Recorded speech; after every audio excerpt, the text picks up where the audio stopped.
The most dangerous mistake a person can make is believing they already know who stands before them. The sun had barely climbed above the tree line when a dark gray SUV rolled quietly along Highway 17 just outside the small town of Ashford, Georgia. The morning air carried the warmth of another southern summer day, and the road ahead looked almost empty except for scattered pickup trucks heading toward nearby farms and local businesses. Behind the wheel sat Marcus Ellison, a black U.S. Marshal with nearly 2 decades of federal service behind him, though nothing about his appearance invited attention. He wore a simple navy polo shirt, faded blue jeans, and a lightweight jacket folded neatly across the passenger seat. There was no uniform, no visible badge clipped to his belt, and certainly nothing that announced the authority he carried every day. His mission required discretion, something Marcus had learned long ago was often more valuable than recognition. The GPS mounted near the dashboard counted down another 18 miles before his next turn. He glanced at the route one more time before returning his eyes to the highway, mentally reviewing the details of the federal assignment waiting ahead. It was routine work by federal standards, the kind that rarely made headlines but quietly protected the integrity of the justice system. Marcus appreciated assignments like these because they reminded him that real service was usually invisible. A sudden flash of blue lights appeared in his rearview mirror. At first he assumed the patrol car intended to pass, but the light stayed fixed behind him. He checked his speed.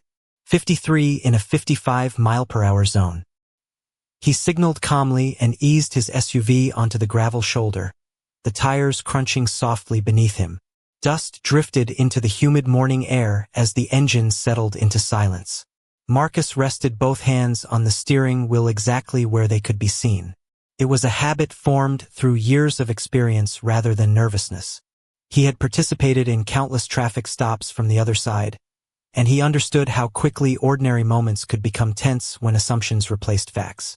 In the side mirror, he watched a white patrol officer step out of the cruiser with deliberate confidence.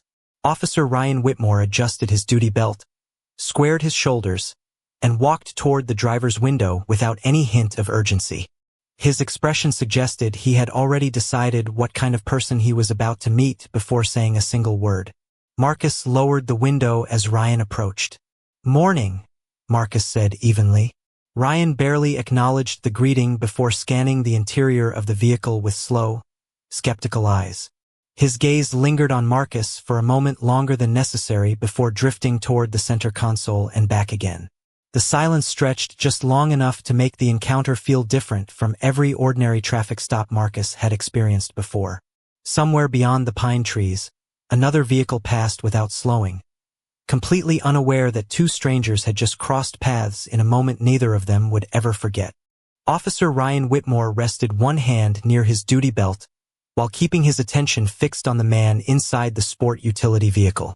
"License, registration, and proof of insurance," he said in a flat voice that carried more suspicion than routine professionalism. Marcus Ellison nodded once without changing his calm expression. "Certainly, officer." Every movement was slow and deliberate. He reached into the center console, retrieved the requested documents, and handed them through the open window.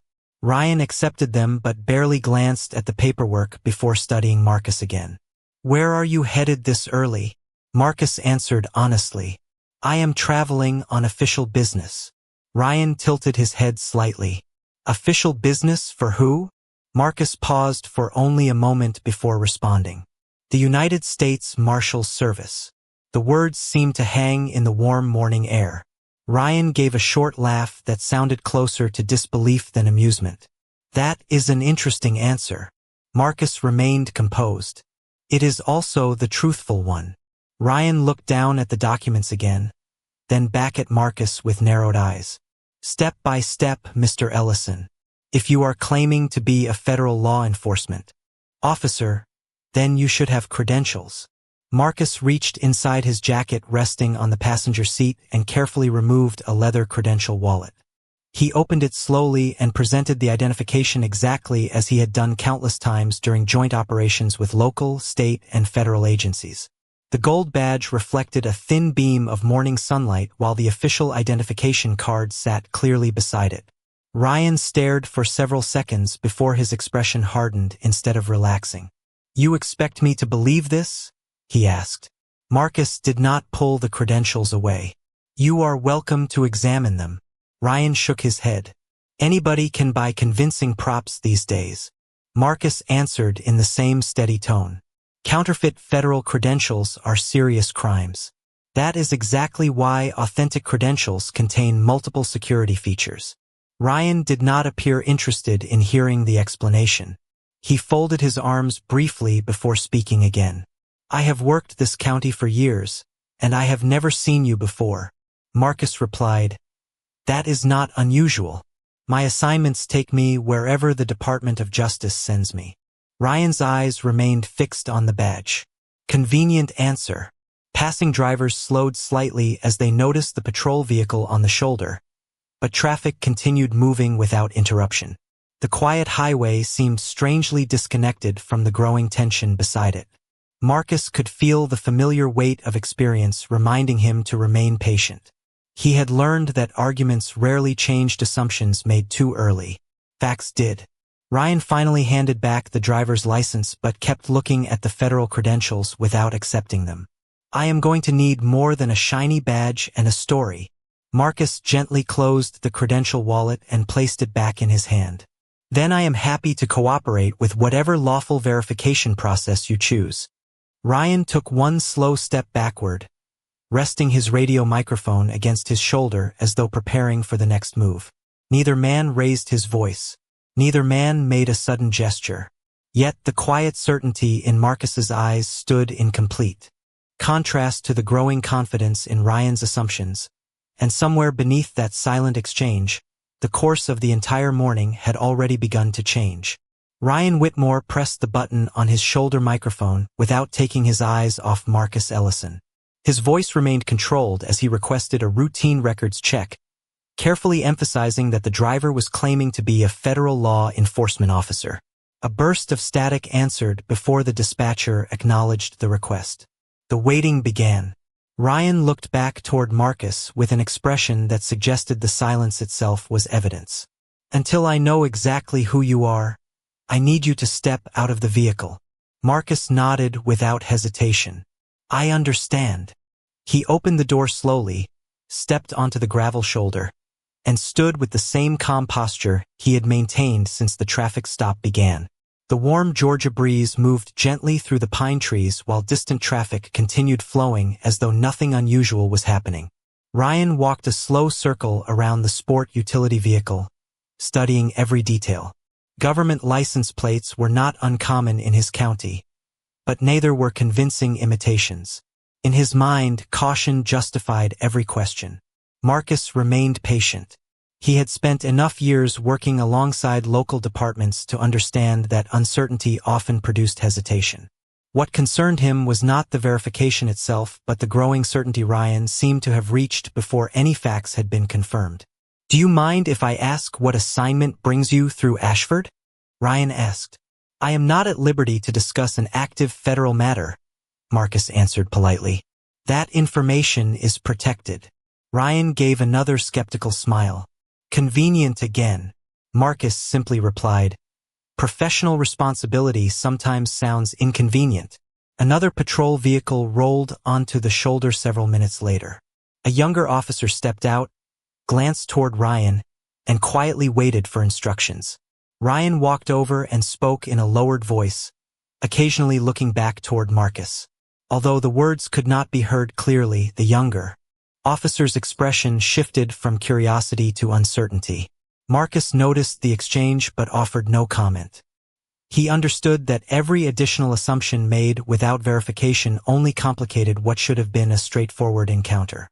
The dispatcher finally responded through Ryan's radio, but the transmission broke apart beneath heavy static. Only scattered words could be understood. Ryan frowned, asked for the message to be repeated, and waited again. This time there was no immediate reply.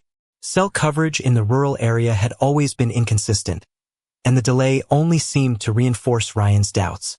He returned to Marcus with renewed confidence. "Right now, I cannot verify anything you have told me," Marcus answered calmly, Communication delays do happen in areas like this. I am willing to wait until everything is confirmed. Ryan folded his arms. You seem surprisingly relaxed. Marcus met his eyes without hostility. Experience teaches patience. A long moment passed between them. Passing drivers continued slowing slightly before disappearing down the highway. Somewhere nearby, the sound of a freight train echoed across the countryside. Marcus glanced briefly toward the horizon before returning his attention to Ryan. Officer, may I make one request? Ryan raised an eyebrow. What request? Marcus answered in the same measured voice that had never changed since the stop began. Please allow me to make one official phone call. It will resolve this situation much faster than speculation ever could.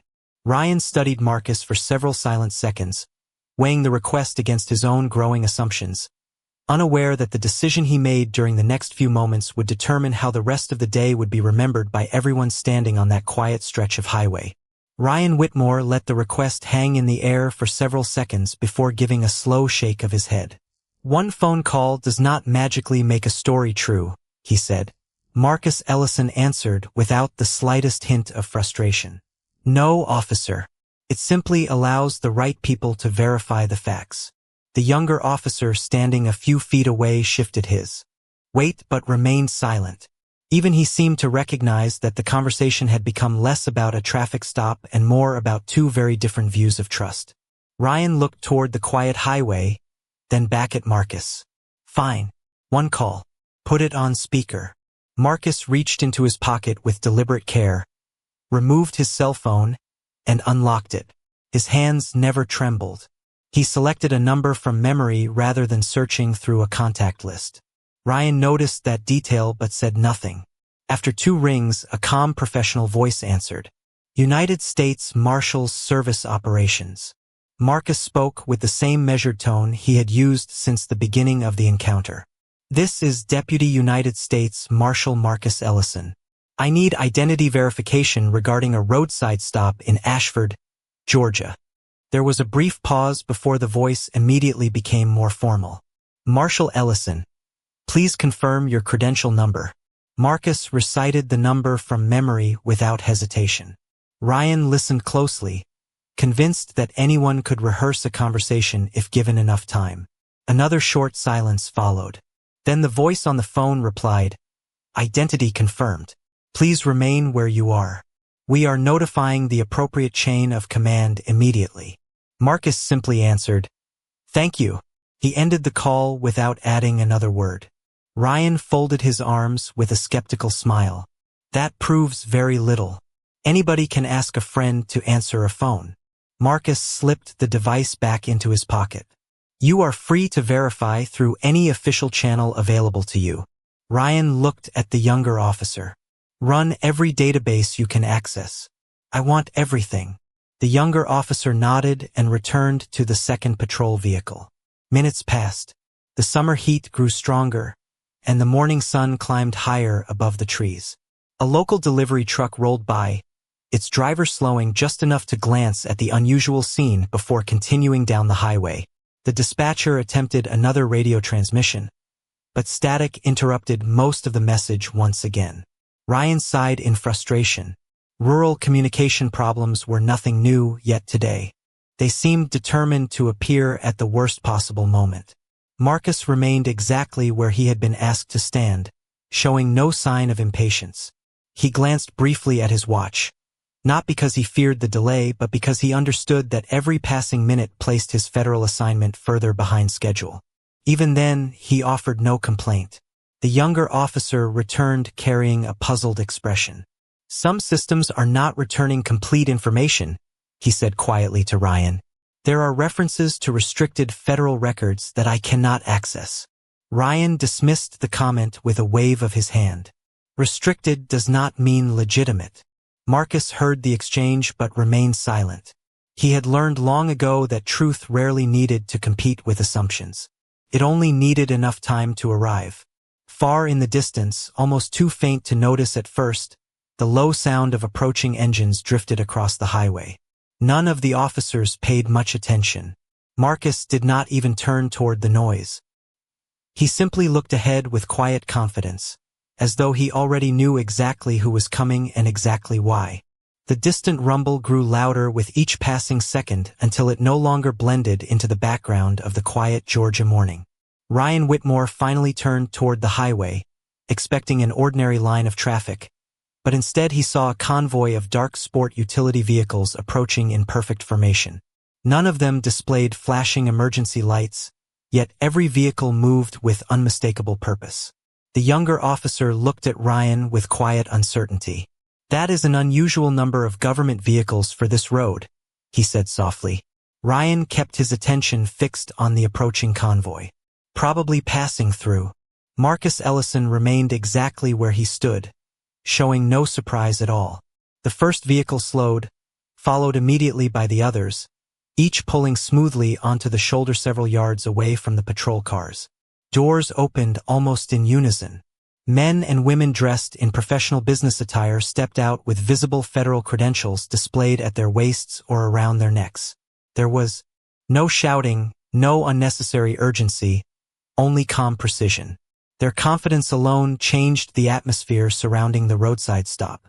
One woman walked several steps ahead of the others. Deputy United States Marshal Olivia Grant scanned the scene once before her eyes settled on Marcus. Her expression immediately softened into professional recognition. "Marshal Ellison," she said clearly. "Are you all right?" Marcus nodded once. "I am fine, Deputy Grant. Thank you for coming." Ryan watched the brief exchange without speaking. The certainty he had displayed only minutes earlier began to fade, replaced by visible confusion. Another official approached carrying a slim black case. Special Agent Daniel Brooks extended a respectful hand toward Marcus. "Good morning, Marshal Ellison. We responded as soon as operations notified us. We apologize for the delay." Marcus accepted the handshake with quiet professionalism. "Thank you, Agent Brooks." Ryan stepped forward, attempting to regain control of the conversation. "Hold on. Before anyone leaves, I still need confirmation regarding his identification." Olivia Grant calmly reached into her jacket and produced her own federal credentials. "Officer, you absolutely deserve verification. That is why we are here." She opened the credential wallet long enough for Ryan to examine it carefully before presenting official identification from the Department of Justice. Daniel Brooks did the same. Neither displayed irritation. Neither challenged Ryan's authority to ask questions. Instead, every document presented reflected the same quiet confidence Marcus had shown from the very beginning. Olivia then turned slightly toward Marcus. "Marshal Ellison, would you please present your credentials one more time?" Marcus removed the familiar leather wallet and handed it directly to her. She examined every detail before passing it to Agent Brooks, who verified the identification number against information displayed on a secure federal device. Only a few seconds passed before he looked up and nodded. "Confirmed. Deputy United States Marshal Marcus Ellison. Active credentials. Active assignment. Everything matches." The words settled over the roadside like complete silence after a long storm. Ryan's eyes moved from Marcus to the federal officials and back again as the full meaning of the confirmation slowly reached him.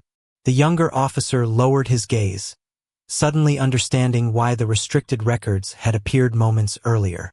Marcus never smiled. He never celebrated. He simply waited while the truth spoke with far greater authority than any argument ever could. Ryan Whitmore stood motionless for several long seconds as the confirmation echoed in his mind. Every assumption he had confidently relied upon only minutes earlier had now been replaced by verified facts presented through official federal channels. The silence felt heavier than any argument could have been.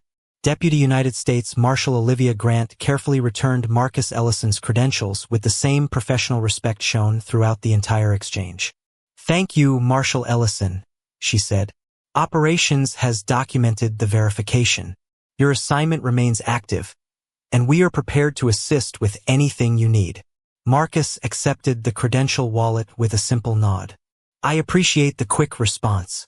Agent Daniel Brooks closed the secure verification device before turning toward Ryan. His tone remained calm and measured. "Officer, Your decision to verify credentials was entirely appropriate. Verification protects everyone involved. Ryan gave a slight nod, relieved for a brief moment by those words. Then Brooks continued. However, once multiple opportunities for official verification became available, the situation required objective evaluation rather than assumptions. That distinction is important. Ryan lowered his eyes for a moment before looking back toward Marcus. The confidence that had defined his voice since the beginning of the stop had disappeared. "Marshal Ellison," he said carefully. "If there has been a misunderstanding, then His words faded before the sentence could reach a conclusion. Marcus did not interrupt him. He simply waited. The younger officer standing nearby quietly watched the exchange, absorbing every detail without speaking. It was becoming clear that the most significant lesson taking place on that roadside had nothing to do with traffic enforcement. Marcus finally answered in the same calm tone he had maintained all morning. "Officer Whitmore, every law enforcement professional has the responsibility to verify information. That responsibility carries equal importance with the responsibility to remain open to the possibility that first impressions can be wrong." Ryan slowly nodded. There was no sarcasm left in his expression, only reflection. Captain Linda Carter's department vehicle arrived several minutes later after receiving notification from dispatch that federal officials were present at the scene. She stepped out, greeted Deputy Grant and Agent Brooks professionally, then requested a brief explanation of what had occurred. Brooks summarized the sequence of events factually without raising his voice or assigning personal motives. Every statement focused on documented actions, verified communications, and established procedures. Captain Carter listened carefully before turning toward Ryan. "Officer Whitmore, I will need your body camera recording, your incident notes, and your radio log once we return to the department." Ryan quietly answered, "Yes, Captain." There was no argument because he understood the request followed normal procedure. Marcus appreciated that no one attempted to turn the moment into a public confrontation. Professional accountability did not require humiliation. It required facts, transparency, and respect for due process. Olivia Grant glanced toward Marcus. "Your assignment has already been delayed almost an hour. Transportation support is available if necessary." Marcus smiled politely. "Thank you, but I believe I can continue from here." Brooks nodded. "Very well. We will remain available should anything further arise." As the federal officials prepared to return to their vehicles, the morning seemed strangely peaceful again. The same highway stretched into the distance. The same warm breeze moved through the Georgia pines. Yet for everyone standing there, the road no longer looked quite the same, because sometimes the greatest authority is not revealed by a badge displayed on a belt, but by the quiet discipline to let truth arrive before judgment.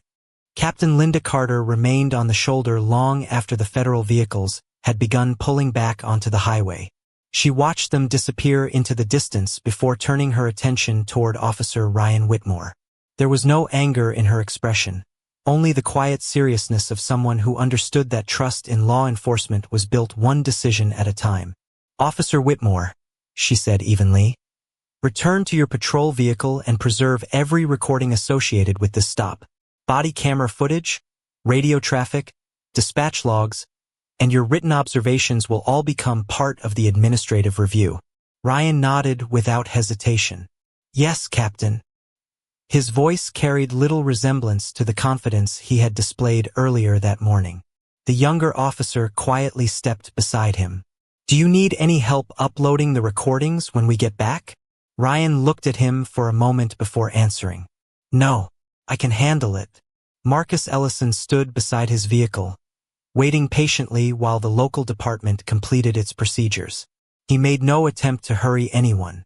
His assignment remained important, but he understood that professional accountability deserved the same respect as every other part of the justice system. Captain Carter walked over to Marcus.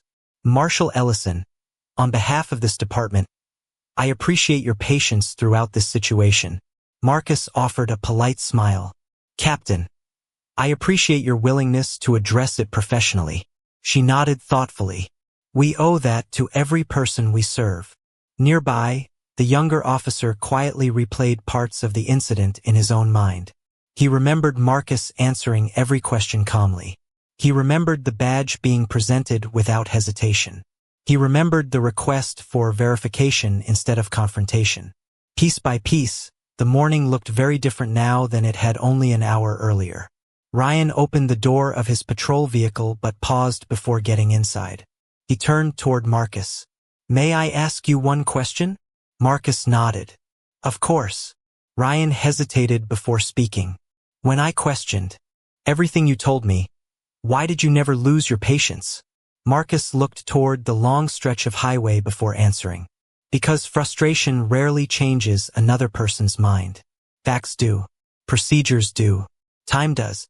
If I truly believed in the oath I took, then I had to trust the process even when it was inconvenient." Ryan lowered his eyes. Those words landed harder than any criticism could have. Captain Carter quietly observed the exchange without interrupting. She recognized something important taking place. Real growth seldom happened during moments of pride. It happened during moments of honest reflection. The morning traffic continued moving through Ashford as though nothing extraordinary had occurred. Families drove toward work. Delivery trucks continued their routes. Farmers crossed county roads with trailers full of equipment. None of them knew that a simple traffic stop had quietly become a lesson about judgment, responsibility, and professional integrity. Marcus reached for the driver's door of his sport utility vehicle before stopping one final time. "Officer Whitmore," he said calmly, "every badge represents public trust long before it represents authority. The day we stop remembering that is the day the badge becomes only a piece of metal." Ryan slowly nodded, understanding that those words would remain with him far longer than the paperwork waiting back at the station. Marcus Ellison finally settled into the driver's seat and started the engine. But before shifting into drive, he looked once through the windshield at the quiet stretch of highway that had unexpectedly become a lesson in character. His phone vibrated softly on the center console. The secure display showed an incoming call from Deputy United States Marshal Olivia Grant. Marcus answered immediately. "Everything is clear here," he said. Olivia replied, "Operations has already adjusted your schedule. Your assignment can still be completed today. We wanted to make sure you were able to continue without interruption." Marcus smiled faintly. "Thank you. I appreciate everyone's support." After ending the call, he eased the sport utility vehicle back onto the highway, disappearing beyond the line of tall Georgia pines. Behind him, Captain Linda Carter remained with her officers for several more minutes. She turned toward Ryan Whitmore with the calm professionalism that had defined her leadership throughout the morning. "Officer Whitmore, when we return to the department, we will review every part of today's encounter. That review is not about punishment alone. It is about making certain every future decision reflects the standards this community deserves." Ryan nodded quietly. "I understand, Captain." She looked directly at him. "Do you?" Ryan paused before answering. "I believed I was relying on experience. Somewhere along the way I stopped relying on facts." Captain Carter gave a thoughtful nod. "Experience is valuable only when it remains open to correction." The younger officer listened carefully, recognizing that the conversation applied to every badge, every patrol car, and every future traffic stop he would ever conduct. Back at the station later that afternoon, the body camera recordings were reviewed alongside dispatch logs, radio traffic, and the timeline documented by federal officials. Every recording confirmed the same sequence of events. Marcus had remained respectful. He had cooperated fully. He had presented legitimate federal credentials without hesitation. He had requested official verification instead of arguing. Most importantly, he had trusted the process rather than allowing emotion to control the encounter. No dramatic speeches were necessary because the recordings spoke with complete clarity. Ryan watched portions of his own body camera footage in silence. Hearing his own words from an outside perspective carried a weight he had never expected. Certain phrases that had sounded reasonable in the moment now revealed how quickly certainty had replaced curiosity. The room remained quiet long after the recording ended. Captain Carter finally spoke. Professional growth begins the moment we are willing to examine ourselves as honestly as we examine everyone else. Ryan slowly nodded. I have work to do. We all do, Captain Carter answered. Across town, Marcus arrived at the federal courthouse where the remainder of his assignment unfolded without incident.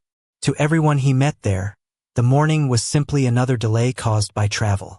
Marcus never mentioned the roadside encounter unless directly asked by operations during the required documentation process. He completed the report using clear facts, careful language, and complete professionalism. There was no bitterness in his words because the report was never meant to tell a story of personal victory. It existed to preserve the truth. As the sun slowly began its descent across the Georgia sky, two public servants finished the same day carrying very different memories. One had continued his mission exactly as his oath required. The other had begun a far more personal mission, learning that integrity is measured not by how confidently someone speaks, but by how willingly they accept the truth when it finally arrives. Several weeks passed before the administrative review reached its conclusion. The process unfolded quietly, exactly as professional accountability was designed to work. Supervisors examined body camera recordings, dispatch communications, written reports, and every verified timeline connected to the roadside encounter. Each piece of evidence told the same story without exaggeration or emotion. Facts had a remarkable way of remaining consistent. Officer Ryan Whitmore received the department's findings in a private meeting with Captain Linda Carter. The outcome reflected procedural standards rather than public spectacle. Additional training, formal corrective action, and a period of close supervisory review were implemented to reinforce the department's expectations regarding impartial decision-making, professional communication, and objective evaluation. Ryan accepted every requirement without argument. For the first time in his career, he understood that earning public trust demanded far more than wearing a badge. It required the discipline to question assumptions before questioning people. Captain Carter closed the meeting with words Ryan would remember long after the paperwork had been filed. Accountability is not the end of a career. Sometimes it is the beginning of becoming the officer you promised to be. Ryan quietly thanked her before leaving the office. Outside, the familiar patrol cars, radio traffic, and daily routines looked exactly the same as they always had, yet he no longer viewed them through the same eyes. Across the state, Marcus Ellison continued serving with the United States Marshal Service exactly as he had before that morning outside Ashford. New assignments replaced old ones. New highways stretched across different counties. New investigations demanded the same patience, professionalism, and quiet confidence that had carried him through countless difficult situations. He never spoke publicly about the roadside encounter because he believed the purpose of justice was never to embarrass people. Its purpose was to strengthen institutions by insisting that truth remains stronger than pride. Months later, Captain Carter invited Marcus to speak briefly during a regional law enforcement training seminar attended by officers from several neighboring agencies. Marcus stood before the room without mentioning names or criticizing anyone involved. Instead, he shared a simple lesson drawn from years of federal service. Every person you meet knows something you do not know. Every traffic stop, every conversation, and every investigation begins with incomplete information. The badge gives us authority to serve. It never gives us permission to stop listening.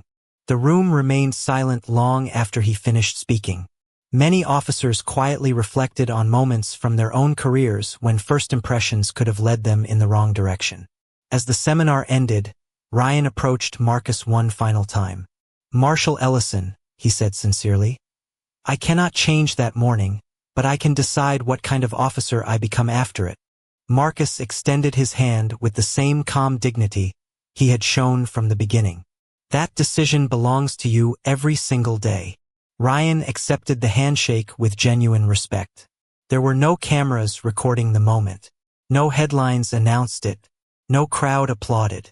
It was simply two public servants acknowledging that character is built through choices repeated over time.